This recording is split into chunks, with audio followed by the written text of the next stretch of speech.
Welcome to D news. ఈరోజు హైదరాబాద్లో జరుగుతున్నటువంటి 37వ బుక్ ఫేర్లో మనం ఉన్నాం. దీంట్లో భాగంగా స్టాల్ నెంబర్ 62లో దివ్యజ్ఞాన సమైక్య వారి ఆధ్వర్యంలో ఏర్పాటు చేసినటువంటి స్టాల్లో మనం ఉన్నాం. అసలు దివ్యజ్ఞాన సమైక్య అంటే ఏంటి, ఇక్కడ ఉండేటువంటి బుక్స్ ఏంటివి, వీటి యొక్క ప్రాముఖ్యత ఏంటి, వాళ్ళని అడిగి తెలుసుకునేటువంటి ప్రయత్నం చేద్దాం. నమస్కారం సార్, మీ పేరు? నా పేరు సురేష్ అండి. సార్ చెప్పండి సార్, ఇక్కడ ఈ దివ్యజ్ఞాన సమైక్య అంటే ఏమిటి, ఇది ఎక్కడ స్టార్ట్ చేశారు, ఇక్కడ ఉన్నటువంటి లిటరేచర్ ఏంటి, దీనివల్ల ఈ సొసైటీకి ఏ రకమైనటువంటి ఉపయోగం ఉంటుంది? సో ఈ సొసైటీ స్టార్ట్ అయింది గత 100 ఇయర్స్ పైనే జరిగిందండి. 150 ఇయర్స్ అయింది సొసైటీ ఆవిర్భావంలోకి వచ్చి. It started in 1885 by founders HP Blavatsky and Henry Steel Olcott. ముఖ్యంగా సంస్థకి 3 ఉద్దేశాలు ఉంటాయి. First, to create a universal brotherhood irrespective of race, caste, creed, sex and religion. Second, to promote the comparative study of religion, philosophy and science. Third objective వచ్చేసి to discover the hidden laws of nature and hidden powers in man. So మామూలుగా మనకు చూసినట్లయితే అన్ని religious stalls కూడా ఉన్నాయి. కాకపోతే there are very few stalls which combine philosophy, religion and science. So మా stall యొక్క ప్రత్యేకత ఏంటిదంటే, మేము ఏది కూడా జస్ట్ వేగ్గా ఉండదు. మా దాంట్లో ప్రత్యేకత ఏంటంటే, we have evidence based subjects అన్నట్టు. సో ఇప్పుడు మ్యూజిక్ ఫార్మ్స్ అనేది ఒక బుక్ ఉన్నది. అది తీసుకుంటే how sound effects human mind అనేది ఎట్లా ఎఫెక్ట్ అవుతుంది, వాటి వల్ల మనం ఉంటున్న ఎన్వైర్న్మెంట్ కంప్లీట్లీ పొల్యూటెడ్, చాలా రకాల పొల్యూషన్స్లో ఉన్నాం. సో మనిషి మైండ్కి అనేది చాలా ఎఫెక్ట్ పడుతున్నది. So how to regain your normal state. ఇప్పుడు నార్మల్గా ఎవరు లేరు. సో నార్మల్గా రావడానికి, నార్మల్ నుంచి ఎక్స్ట్రాడినరీగా మారడానికి మనకి ఏదైనా లిటరేచర్ ఉందా అంటే అది ఇక్కడ ఈ సొసైటీ యొక్క బుక్ స్టాల్స్లో దొరుకుతాయి. ఇక్కడ చూసినట్లయితే మనకి చాలా బుక్స్ కూడా ఉన్నాయి. Mental body, causal body. So ఈ విధంగా మా దాంట్లో ఏమంటామంటే, హ్యూమన్ బీయింగ్ హ్యాస్ 7 బాడీస్ అంటాం. మనిషికి 7 శరీరాలు ఉంటాయి. అందరూ భౌతిక శరీరం గురించి మాత్రమే తెలుసు, కానీ దీన్ని నడిపిస్తున్నది ఈథరిక్ డబుల్. దానిపైన కామ శరీరం అంటాం. కామ శరీరం పైన మెంటల్ బాడీ ఇప్పుడు చూస్తున్నది. మెంటల్ బాడీ పైన ఇంకా కాజల్ పైన స్పిరిచువల్ బాడీ. సో వీటి గురించి ఎవరికి తెలియదు. వాట్ ఈస్ హ్యూమన్ కాన్స్టిట్యూషన్ స్ట్రక్చర్డ్గా ఏ మత గ్రంథంలో కూడా ఈ స్ట్రక్చర్డ్ డేటా లేదు.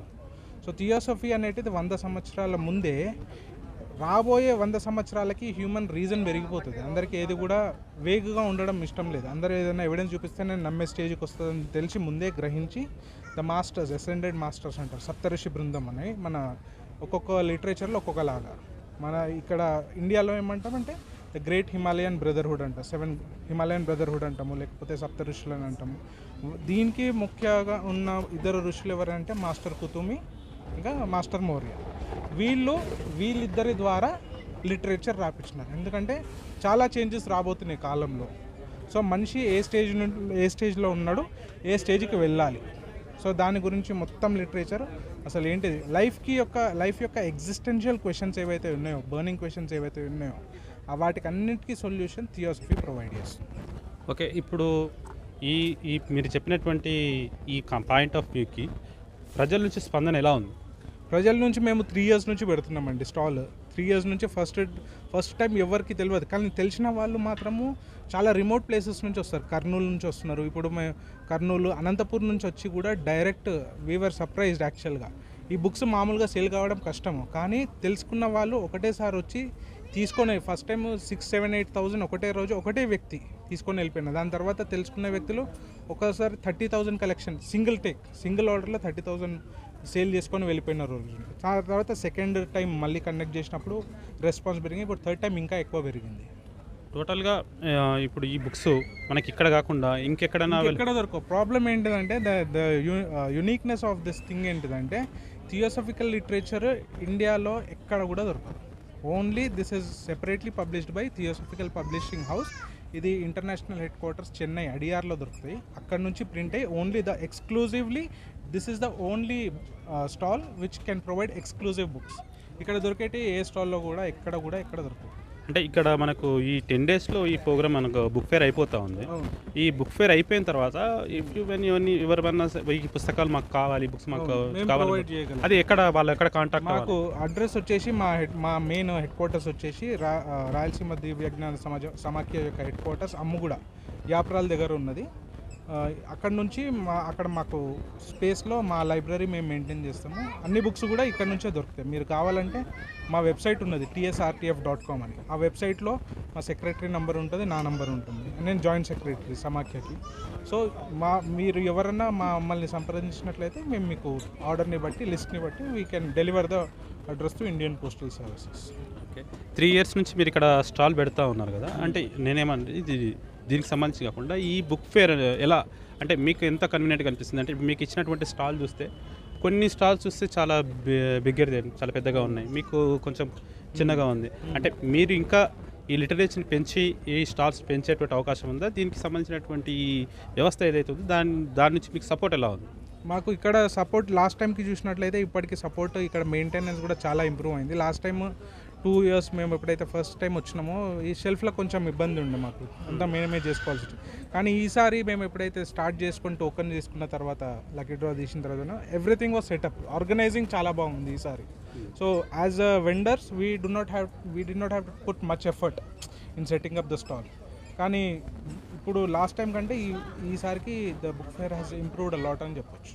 ఓకే, ఇప్పుడు ఉన్నటువంటి జనరేషన్లో ఈ హార్డ్ కాపీస్, ఈ బుక్స్ను, ఈ లిటరేచర్ని చదివేటువంటి సిచ్యువేషన్లో యూత్ లేదు. ఐ మీన్ ఒక 30 years 35 years తర్వాత ఉన్న వాళ్ళే కొంచెం ఎక్కువగా వీటి మీద కొంచెం అవగాహనతో ఉన్నారు. ఇప్పుడున్నటువంటి యువత ఎవరు కూడా ఈ పుస్తకాలది కొనగలి చదవాలి అనేటువంటి థాట్స్ లేరు. అలాంటి వాళ్ళకి మీరు ఏం చెప్తారు? ఏ విధంగా ఈ పుస్తకాలు చదివే విధంగా మీరు మీ యొక్క అభిప్రాయం తెలియజేస్తారు? అందుకే this is the present existential challenge అని చెప్పుకోవచ్చు. అందుకే మేము ఏం చేస్తున్నామంటే వీ కండక్ట్ ట్రైనింగ్ క్లాసెస్. మేము ఆన్లైన్ సెషన్స్ కండక్ట్ చేస్తాం, యూట్యూబ్లో వీడియోస్ రిలీజ్ చేస్తూ ఉంటాము. ఇప్పుడు 7 manuals అని బుక్స్ ఉన్నాయి. ఇక్కడ చూసినట్లయితే ఈ 7 manuals పైన ప్రతి బుక్ పైన కూడా ఒక డిస్కోర్స్ ఉంటుంది యూట్యూబ్లో. మా ఛానల్లో కోర్సెస్ తయారు చేసి చెప్తున్నాము. వీ విజిట్ స్కూల్స్ మొన్న చైతన్య కాలేజ్ విజిట్ చేసినాము. చైతన్యలో we conduct character building and personality development and tune the students for building a better character. Nobody is doing that యాక్చువల్గా. So it is a moral duty for people who are in this society. ఈ సొసైటీలో ముఖ్యంగా Annie Besant is the first president. మన మహిళల విద్యకి ప్రప్రథమంగా పునాది వేసిందే Annie Besant. అట్లాంటి వ్యక్తి దీనికి ఈ సొసైటీకి ప్రెసిడెంట్ లాగా ఉన్నారు. సెకండ్ ప్రెసిడెంట్ ఆమెనే ఉండే. సో ఎడ్యుకేషన్ అనేది చాలా ఇంపార్టెంట్. ఆమె చెప్పిన ఇంపార్టెన్స్ని we are following that. And as a initiative we conduct more children camps conduct చేస్తాము. ఇట్లా స్కూల్ విజిట్స్ చేస్తూ ఉంటాము. ఎవరన్నా ఇన్వైట్ చేస్తే we go and take up sessions, we conduct meetings there and ఇంకా ముందుకు తీసుకెళ్తా ఉంటాము. ఓకే, ఫైనల్గా ఈ బుక్ ఫేర్ మీద, అదేవిధంగా మీ స్టాల్ పైన ఈ సొసైటీలో ఉండేటువంటి వాళ్ళకు మీరు చెప్పేటువంటి విషయం ఏంటి? ఇప్పుడు చాలా కేయాటిక్గా మారిపోయిందండి సిచ్యువేషన్. సమాజంలో చూసినట్లయితే there is lots of chaos. ఒక ఆర్డర్ అనేది తగ్గిపోయింది. ఎవ్రీ 20 yearsకి సివిలైజేషన్ ఎన్వైర్న్మెంట్ చేంజెస్. 20 yearsకి జనరేషన్ చేంజ్ అయిపోతూ ఉంటుంది. సో ఒక 60 years బ్యాక్ జనరేషన్ ఏ విలువలతో అయితే పెరిగిందో ఇప్పుడున్న జనరేషన్కి ఆ ఎన్వైర్న్మెంట్ లేకపోయేసరికి ఆ విలువలు కనుమరుగైపోయినాయి. సో ఆ విలువలు ఎప్పుడైతే కనుమరుగైపోతాయో మనిషి యొక్క లోపల ఉన్న యానిమలిస్టిక్ బిహేవియర్ బయటకు వస్తూ ఉంటుంది. So what we are trying to do, what is our attempt, what is our responsibility for the society is we have to bring back that environment. ఆ వాతావరణాన్ని క్రియేట్ చేసుకున్నట్లుంటే మనిషిలో ఉన్న దైవగుణాలు అనేవి బయటికి తీసుకొస్తే we can create a better community. ఒక better ఇండివిజువల్ని తయారు చేస్తే ఒక బెటర్ కమ్యూనిటీని తయారు చేయొచ్చు. బెటర్ కమ్యూనిటీ అయితే బెటర్ కంట్రీని తయారు చేయొచ్చు. సో ఆ ఉద్దేశంతో స్థాపించబడిన సంస్థ ఇది. ఈ సొసైటీలో నుంచి వచ్చిన వాళ్ళు చాలా గొప్ప వ్యక్తులు ఉన్నారు. ఇప్పుడు మరియా మాంటెసోరియన్ ఎడ్యుకేషన్ సిస్టమ్ ఎవరైతే ఉన్నారో, Montessori education system, she is a part of our society. ఇక్కడ నుంచి బయటికి వెళ్ళిన వ్యక్తి. బ్లూ క్రాస్ సొసైటీ ఇక్కడ నేర్చుకొని ఇక్కడ నుంచి బయటికి వెళ్ళిన వ్యక్తులు. జిడ్డు కృష్ణమూర్తి ఇక్కడ నేర్చుకొని ఇక్కడ నుంచి బయటికి వెళ్ళిన వ్యక్తి. కాకపోతే ఈ సొసైటీ గురించి అంత లైమ్ లైట్లో చెప్పరు. కాకపోతే because this is something which doesn't focus on outward glory but it focuses on the real work. So we are on the path of creating that work and అది ఇంకా రాబోయే రోజుల్లో